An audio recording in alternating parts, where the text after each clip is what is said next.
Saudi அரேபியான்னு சொல்லி சொன்னாலே அந்த நாடு இப்படித்தான் இருக்கும். அங்க கடுமையான கட்டுப்பாடுகள் இருக்கும். அங்க யாரு போனாலும் அந்த கட்டுப்பாடுகளை எல்லாம் கடைபிடிக்க வேண்டி இருக்கும் என்ற ஒரு பிம்பம் கடந்த காலத்தில் இருந்தது. ஆனா அண்மை காலத்துல கடந்த ஒரு சில வருஷங்களா அந்த பிம்பம் உடைக்கப்பட்டிருக்கு. இதுக்கு மிக முக்கியமான காரணம் சவுதி அரேபியாவினுடைய பட்டத்து இளவரசர் முகமது பின் சல்மான். இதை அடுத்த கட்டத்துக்கு கொண்டு போற மாதிரி சுற்றுலாத்துறையை ஊக்குவிக்கிறது, முதலீட்டாளர்கள் அதிகமா ஈர்க்கிறது, பொருளாதார வளர்ச்சி என்ற காரணங்கள் அடிப்படையா வச்சு சவுதி அரேபியா 2030ஆம் ஆண்டுல இப்படித்தான் இருக்கும் என்று சொல்லி பட்டத்து இளவரசரால ஒரு திட்டம் வகுக்கப்பட்டிருக்கு. அந்த திட்டத்தினுடைய மிக முக்கியமான ஒரு நிகழ்வா நீச்சல் உடையில பெண்கள் ஃபேஷன் ஷோல கலந்து கொண்ட ஒரு சம்பவம் சில நாட்களுக்கு முதல்ல பதிவாகி இருந்தது. இந்த மாதிரியான ஏராளமான மாற்றங்கள் சவுதி அரேபியாவில் ஏற்படுத்தப்பட்டிருக்கு. அதை பற்றி தான் இந்த காணொலியில பார்க்க போறோம். வணக்கம், நான் கிருஷாந்த் ராஜ். சவுதி அரேபிய மன்னர் சல்மான் 7வது மகன் தான் பட்டத்து இளவரசர் முகமது பின் சல்மான்.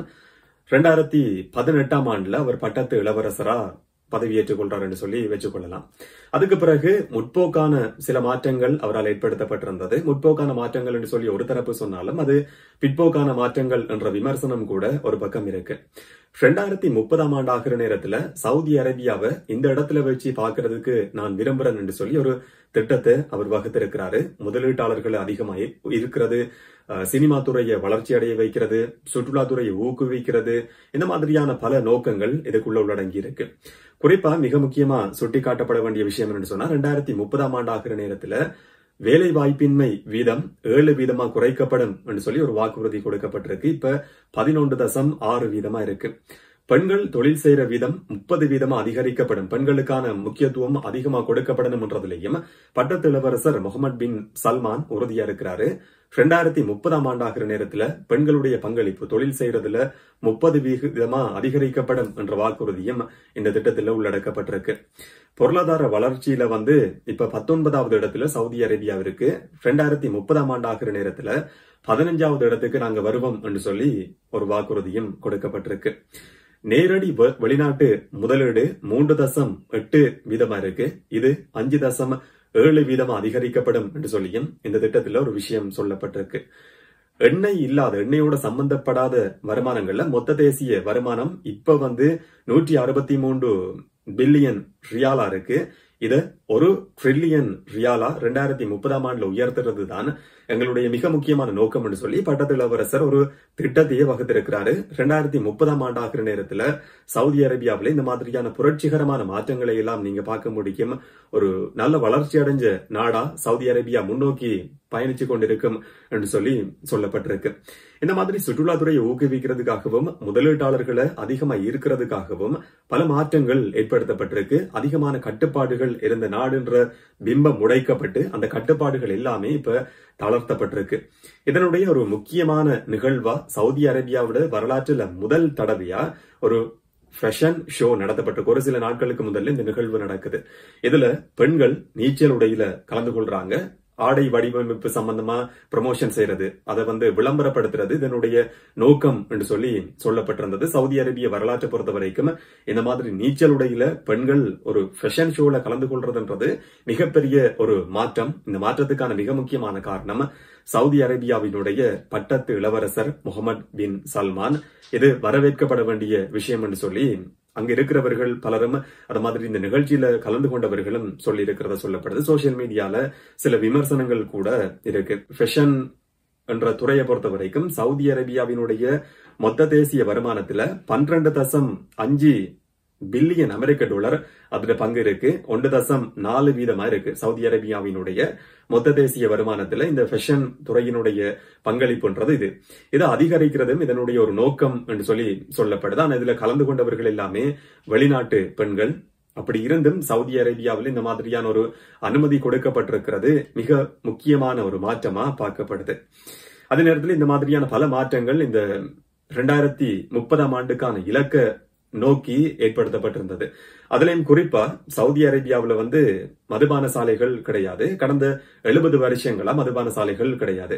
ஆனா மதுபான சாலைகளை இப்ப ராஜதந்திர அதிகாரிகளுக்காகவும் அந்த பணியாளர்களுக்காகவும் விசேட அனுமதியோட திறக்கிறதுக்கான ஏற்பாடுகள் செய்யப்பட்டிருக்கு. இது பூட்டப்பட்டதுக்கு பின்னாலேயும் ஒரு வரலாற்று ரீதியான கதை இருக்கு. 1952ஆம் ஆண்டுல சவுதி அரேபியாவுல இந்த மாதிரியான எல்லா பார் எல்லாமே பூட்டப்பட்டிருந்தது. எந்த விதமான மதுபான சாலைகள் கிடையாது. மதுபானங்கள் சட்டவிரோதமா வாங்குறது ஒரு பக்கம் இருந்தாலும் சட்ட ரீதியா யாராலையுமே வாங்க முடியாது. 1951 ஒரு சம்பவம் நடக்குது. அப்ப மன்னரா இருந்து அப்துல்லா சிசிட மகன் என்ன செய்யறாருன்னு சொன்னா ஒரு பார்ட்டியில கலந்து கொள்றாரு. இன்னும் அதிகமா தனக்கு மதுபானம் வேணும் என்று சொல்லி கேட்கிறாரு.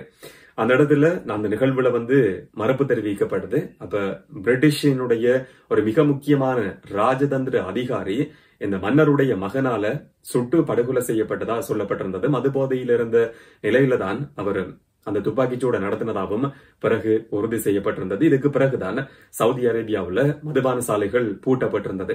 ஆனா இப்ப சுற்றுலாத்துறையை ஊக்குவிக்கிறது நோக்கமா கொண்டு சில கட்டுப்பாடுகளோட மதுபான சாலைகளை திறக்கிறதுக்கான அனுமதியும் கொடுக்கப்பட்டிருக்கு.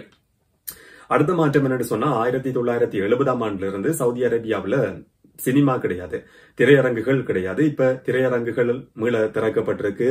அதுலயும் குறிப்பா 2030 ஆகிற நேரத்துல 300க்கும் அதிகமான திரையரங்குகள் சவுதி அரேபியாவில் திறக்கப்படும் என்ற விஷயமும் இந்த திட்டத்துக்குள்ள உள்ளடக்கப்பட்டிருக்கு. ஆனா அங்க திரையிடப்படுற காட்சிகள், திரைப்படங்கள் சம்பந்தமா சில கட்டுப்பாடுகள் இருக்கும். சில அரசியல் ரீதியில எப்படி சென்சார் போர்டு அனுமதி கொடுக்குதோ மற்ற நாடுகள், அதே மாதிரி சவுதி அரேபியாவை பொறுத்த வரைக்கும் இதே மாதிரியான நடைமுறை பின்பற்றப்படும் என்று சொல்லப்பட்டிருக்கு. ஆபாசம் சம்பந்தமான காட்சிகள், அரசியல் ரீதியான விஷயங்கள், சமயம் சம்பந்தமான விஷயங்களுக்கு கட்டுப்பாடுகளோட சினிமா துறைக்கான அனுமதியும் கொடுக்கப்பட்டிருக்கு. 300க்கும் அதிகமான திரையரங்குகள் 2030 திறக்கப்படும் என்று சொல்லி இந்த திட்டத்துக்குள்ள உள்ளடக்கப்பட்டிருக்கு.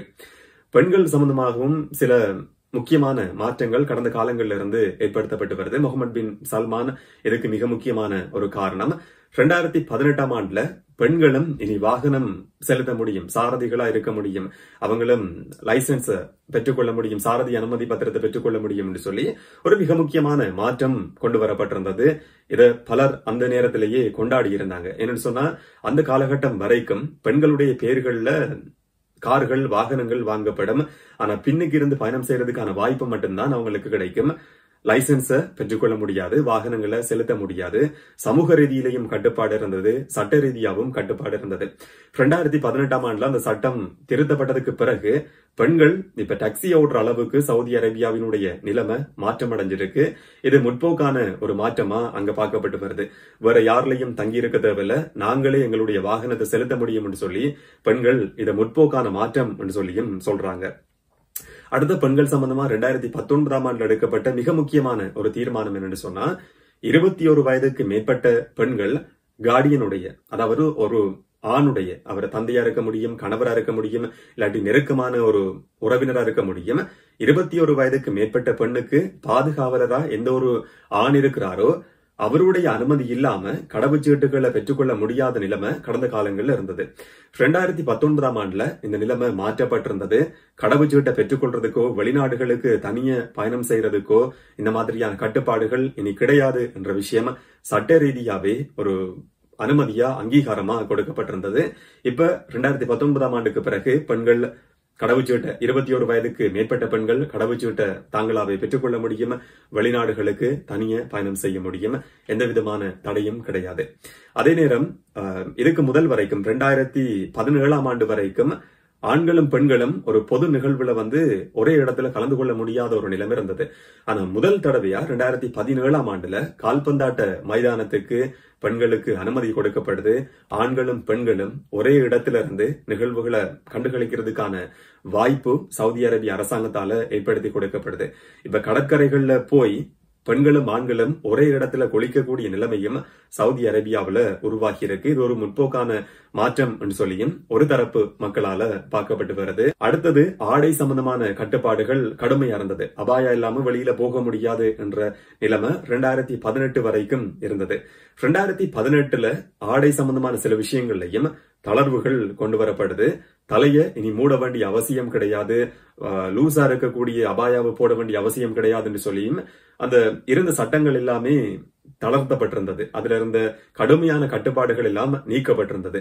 பெண்கள் தாங்க விரும்பின ஆடை அணிகிறதுக்கு முழு சுதந்திரம் எங்களுடைய அரசாங்கத்தின் கீழ் எங்களுடைய ஆட்சியின் கீழ் ஏற்படுத்தி கொடுக்கப்படும் என்ற விஷயம் சவுதி அரேபியாவினுடைய பட்டத்து இளவரசர் முகமது பின் சல்மானால அந்த வாக்குறுதி கொடுக்கப்பட்டிருந்தது. ஆனா பொது இடங்களுக்கு போற நேரத்துல வெளியில வரும் போது கண்ணியமான நாகரிகமான ஆடைகளை உடுத்த முடியும். அப்படி இருந்தாலும் அங்க உடுத்த வேண்டிய ஆடை எதுன்னு சொல்லி தீர்மானிக்கிறதுக்கான முழு சுதந்திரமும் அதிகாரமும் பெண்களுக்கு ஏற்படுத்தி கொடுக்கப்பட்டிருக்கின்ற விஷயமும் ஒரு மிக முக்கியமான மாற்றமா 2018 ஆண்டுல கொண்டு வரப்பட்டிருந்தது.